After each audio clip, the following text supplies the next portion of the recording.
এটাই হচ্ছে প্রবাস জীবন, বুঝছেন?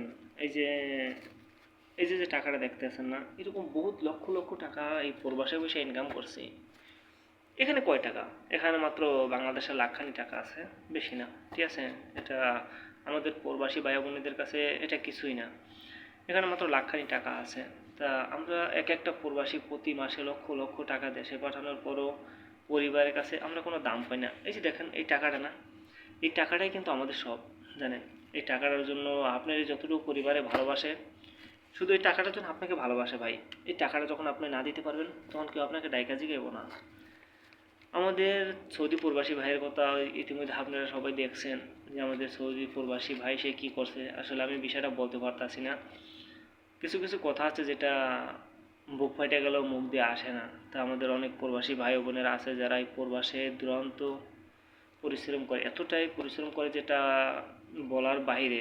অক্লান্ত পরিশ্রম, যেটা আমরা নিজের চোখে দেখেও বলতে পারি না। এক একটা প্রবাসী ভাই বোনেরা কাজ করতে করতে খাবারের টাইমটা চলে যায়, যে কখন দুপুর হয়েছে কখন বিকাল হয়েছে সেটা বলতে পারে না। কিন্তু তারপর পরিবারের মানুষ এই টাকাটার জন্য, শুধু এই টাকাটার জন্য একটা প্রবাসীকে ভালোবাসে ভাই। একটা প্রবাসীকে যখন ফোন দেয় শুধু টাকাটার জন্য ফোন দেয়। আর একটা প্রবাসী যখন একটা পরিবারকে এক মাস টাকা না দিতে পারে, তখন সেই প্রবাসীর খবর কেউ নেয় না। আপনি বাপ মা ভাই বোন যেই বলেন না কেন ভাই, আমি আমি একটা প্রবাসী, আমি দীর্ঘদিন যাবতীয় প্রবাসে আছি। তা আপনাদের মতো আমিও জানি যে এই প্রবাস জীবনটা মানুষের কতটা শান্তি দেয়।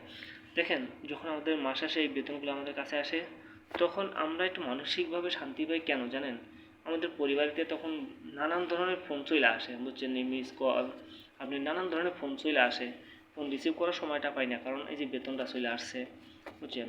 যদি একটা মাস আমরা টাকা না দিতে পারি, তখন দেখুন এই টাকার জন্যই নাম্বারটা ব্ল্যাক লিস্টে চলে গেছে। আপনি ফোন দেবেন, আপনার ফোনটা ঢুকবো না। ভাই আসলে মানুষ টাকার জন্য সব পারে। আপন মানুষগুলোই সবচেয়ে বেইমান হয় এই টাকার জন্যে।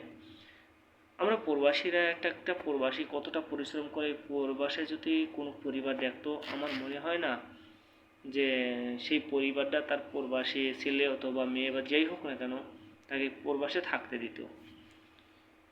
আমরা এই প্রবাসে কখনো নিজের দিকে নিজে খেয়াল রাখতে পারি না।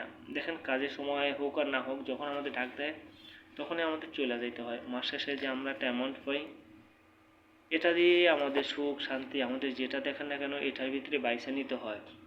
আর একটা প্রবাসী কখনো সে তার নিজের জন্য কিছু করে না, যেটা করে সেটা তার পরিবারের জন্য, কিন্তু তারপর তার পরিবার বুঝে না। দেখেন না, এখানে মাত্র কয় টাকা ভাই? এখানে আমাদের প্রবাসী ভাই বোনেদের কাছে কিছু না, মাত্র 1 লক্ষ টাকা। কিন্তু এই টাকাটার জন্যই একটা প্রবাসী আপন হয়, আবার এই টাকাটার জন্য একটা প্রবাসী তাদের কাছে তুচ্ছ হয়। যখন আমি প্রবাসে আসি, তখন নানান ধরনের কথা শুনতে হয়েছে ভাই।